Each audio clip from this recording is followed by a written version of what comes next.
Pasaremos a mencionar lo relacionado a cáncer de esófago, que sería prácticamente la patología que va a derivar de los cuadros de esofagitis y reflujo, ¿no? Especialmente cuando ya se presenta esófago de Barrett. El cáncer de esófago, si bien tiene una baja prevalencia en nuestro medio, sin embargo, tiene un pronóstico demasiado pobre, ¿no? Porque generalmente estos se presentan en pacientes que ya tienen cuadros avanzados y pacientes que son de edad también avanzada. Hay algunos factores predisponentes para el desarrollo de esta patología, como son la ingesta de alcohol, especialmente de alcohol de alto grado, el tabaquismo, patologías asociadas, ya hemos mencionado el esófago Barrett y los cuadros de esofagitis, y algunos otros factores como son la malnutrición, alimentos contaminados con hongos, ¿no?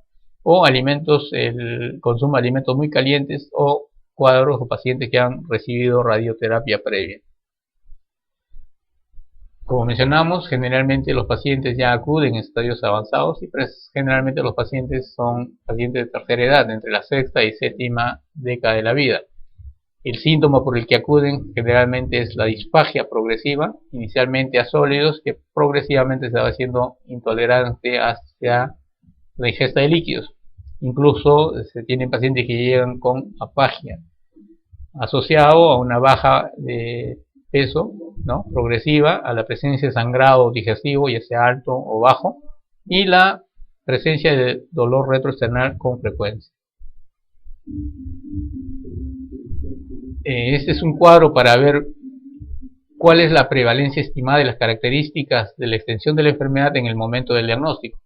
Solamente un 15% generalmente acuden al médico con una enfermedad localizada. En estos generalmente el cuadro es asintomático, la lesión es mínima o no visible y por lo general constituyen un hallazgo a través de una endoscopía realizada por otros motivos. Prácticamente de casualidad se hace el diagnóstico.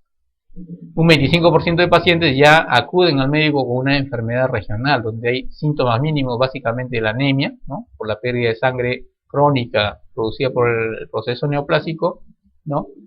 Y las lesiones generalmente son pequeñas, de menos de 2 a 3 centímetros y no comprometen toda la circunferencia del esófago. Sin embargo, hay un 60% de pacientes que ya acuden al médico con una enfermedad sistémica ya avanzada, ¿no? Donde prácticamente es poco lo que se le puede ofrecer, y el síntoma más importante es la disfagia, ¿no? Y el hallazgo ya en la endoscopía son lesiones de más de 3 centímetros que comprometen toda la circunferencia del esófago, y además ya se evidencia la presencia de ganglios que son diagnosticados a través de una ecoendoscopía o endoscopía dentro de la luz del esófago, ¿no? De tal manera pues de que en estos casos el tratamiento ya solamente va a ser paliativo porque no hay posibilidad de cura, ¿no? En este gráfico podemos apreciar la relación, ¿no? Entre la invasión de la neoplasia y hacia la pared del esófago, ¿no? Cuando solamente compromete la lámina propia, hablamos de una lesión intramucosa, donde la mortalidad es de un 5%. Cuando ya se compromete la ocular y mucosa o la submucosa, la mortalidad llega hasta el 40%.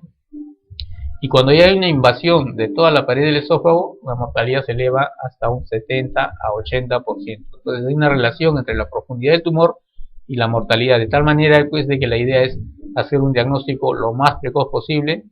Sin embargo, recordemos pues que los síntomas en esta etapa, cuando el tumor es precoz, prácticamente son inespecíficos y en la mayoría de casos el diagnóstico es solamente de casualidad, por un hallazgo o por otro motivo. Algunos otros exámenes para hacer el diagnóstico, básicamente el diagnóstico radiológico a través de radiografía con contraste, ¿no? Pero que no nos van a hacer el diagnóstico preciso, sino nos van a orientar hacia el diagnóstico, ¿no? Y no va a servir básicamente para diferenciar otras patologías similares a la neoplasia de esófago, ¿no? Como es los procesos relacionados con acalasia, cuadros de estenosis benigna o cuadros de candidiasis esofágica.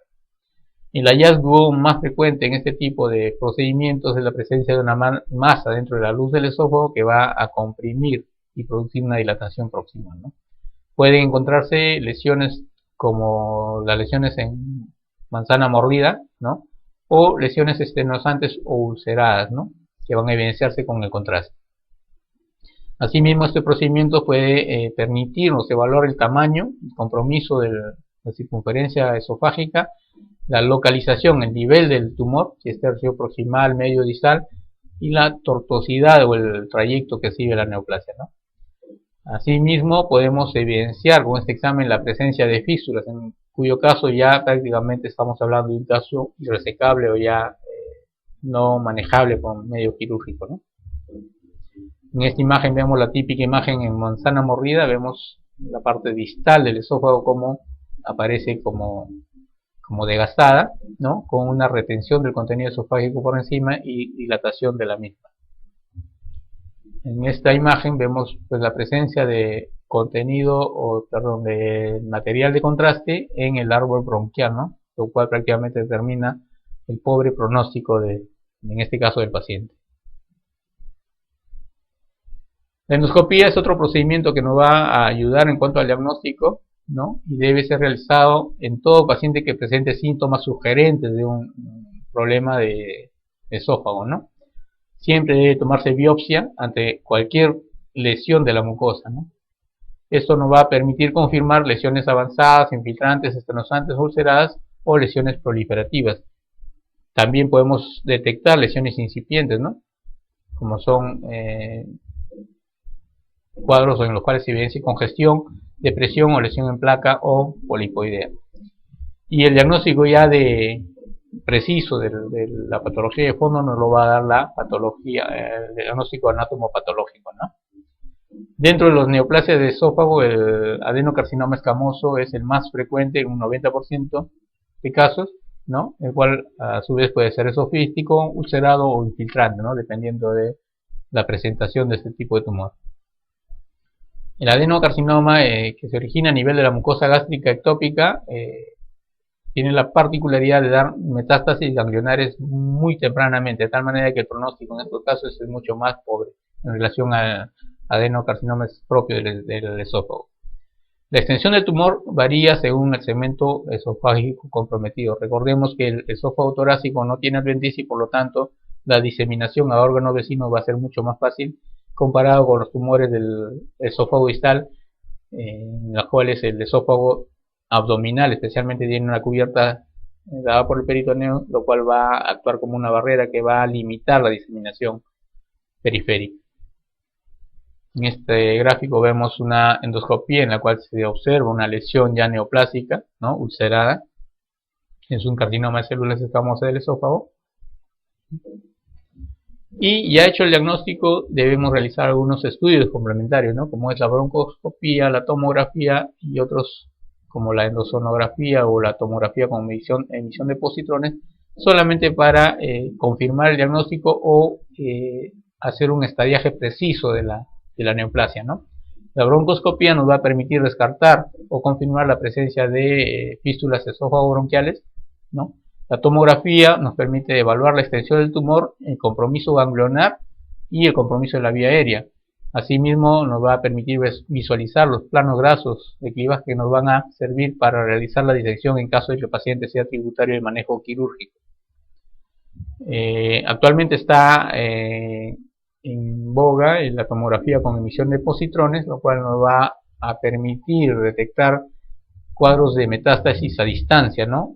Para definir si el paciente puede ser tributario de un manejo paliativo o de un manejo curativo. En este gráfico específicamente vemos cómo hay una neoplasia en el esófago distal, una coloración amarillenta, pero al mismo tiempo vemos que ya esta neoplasia está diseminada hacia el hígado, donde también vemos un poco, ¿no? Y hacia otros órganos como la vértebra, en este caso lumbar, ¿no? Esto es a través de una tomografía con emisión de positrones. Y el tratamiento básicamente va a ser quirúrgico en los casos en los cuales el paciente sea tributario de un manejo curativo, ¿no? Donde se debe incluir tanto un adecuado margen proximal y distal, más la resección de todos los ganglios regionales, ¿no? Para evitar la recidiva o la metástasis. En tumores del esófago distal siempre se debe incluir tanto el cardias, ¿no? El cardias gástrico y los ganglios del tronco celíaco. O sea, debe haber un abordaje también abdominal. La resección puede ser realizada por vía transyatal, que es la técnica asistida, videoasistida o laparoscópica, siempre y cuando los tumores estén localizados en el tercio inferior, ¿no? En cambio, en el tercio superior y tercio medio, la vía va a ser transtorácica.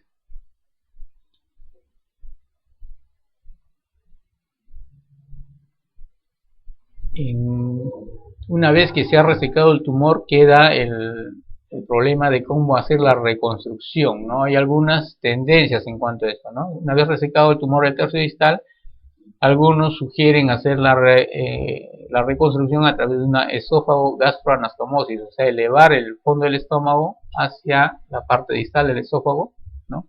Y realizar una anastomosis a ese nivel. Sin embargo, el riesgo de fístula en estos casos es bastante elevado, un 14%. Y la mortalidad en estos casos en los cuales se desarrolla fístula también es sumamente elevado, ¿no? Llega hasta un 80% de mortalidad por esta patología. Otra escuela o otros cirujanos son partidarios del ascenso gástrico. En este caso lo que se hace es prácticamente formar un tubo gástrico que va a reemplazar la totalidad del esófago, de tal manera que este tubo gástrico se va a elevar a través del tórax, llegar a la parte cervical y ahí hacer una anastomosis esófago gástrica, pero a nivel alto, ¿no?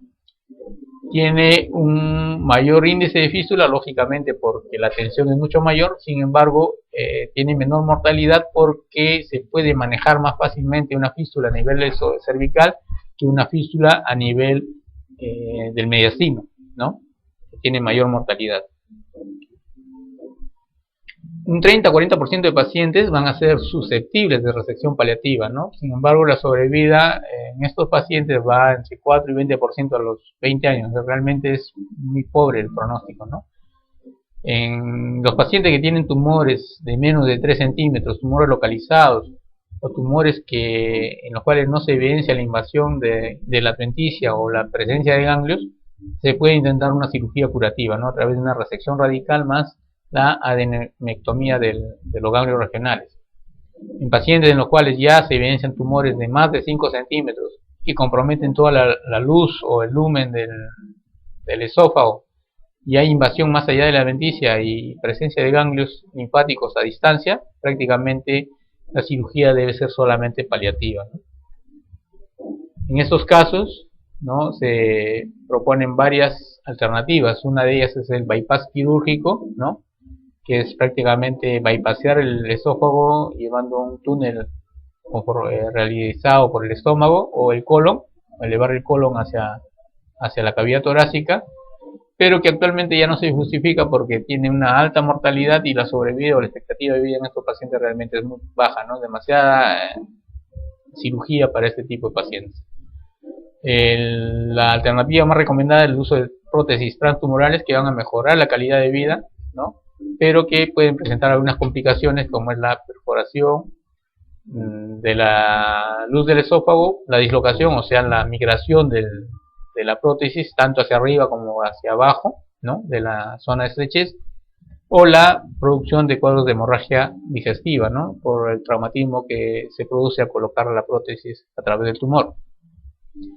Una alternativa adicional es la dilatación esofágica periódica, ¿no?, que es una alternativa que se utiliza cuando ya no se cuenta con otro recurso, sea quirúrgico o cuando no se disponga de prótesis, ¿no? Y por último, la paliativa, de repente la menos invasiva, y la gastrostomía, donde prácticamente al paciente se le condena a ingerir los alimentos a través de un tubo de gastrostomía, ¿no?, que actualmente tiene poca indicación, pero tiene la ventaja que puede ser realizada por vía endoscópica, ¿no? Sin embargo, tiene una morbilidad bastante alta en estos pacientes. En este gráfico vemos el abordaje transyatal en tumores del tercio distal del esófago, ¿no? Vemos la parte inferior del esófago comprometida por el tumor. Se hace un abordaje por vía abdominal para disecar el tercio distal del esófago y otro abordaje por vía cervical para disecar toda la parte del esófago cervical y parte del esófago en el tercio medio a nivel del tórax, ¿no? Vemos acá la disección superior a nivel del esófago cervical y la disección roma con la mano a través de torundas progresiva de la parte media del esófago, ¿no? a través de la incisión abdominal y la incisión esofágica o abordaje esofágico cervical. Luego, una vez disecado ya el esófago, se hace la construcción de un tubo gástrico, como se ve en la figura de la derecha, ¿no? Prácticamente es un tubo formado por la pared del esófago. Se va a eliminar la parte del cardias y la curvatura menor del estómago, para disminuir las posibilidades de recidiva del tumor. Como mencionábamos, hay que dejar amplios márgenes libres de tumor. Y este tubo gástrico es elevado hacia la parte cervical, ¿no? Traccionado a través de una sonda o a través de hilos, sin lesionar la pared del estómago, de tal manera pues de que se aproxima al esófago cervical y es posible hacer o realizar una anastomosis gastroesofágica o esófago-gástrica, en este caso como se ve en la figura, ¿no? Ese es el desarrollo de la anastomosis. En la parte superior, cómo se inicia la pared posterior, y en la parte inferior ya cerrando la pared anterior a la anastomosis. Como mencionamos, tiene un elevado porcentaje de desarrollar fístulas, sin embargo es mucho más manejable por estar en una zona más expuesta al manejo para poder realizar un adecuado drenaje en el caso de que se produzca una fístula, ¿no? En este gráfico vemos pues el uso de stents o tutores, ¿no? Son mallas metálicas que van a atravesar el tumor y van a permitir el pasaje del contenido del esófago al estómago. Es el manejo ideal actualmente para tumores que ya son irresecables, ¿no? Pero como ya se mencionó, son solamente paliativos. En este cuadro podemos ver la sobrevida con el tratamiento paliativo realmente es muy pobre. La mejor expectativa está dada por el uso de tanto de prótesis transtumoral como la dilatación de la tumoración, ¿no?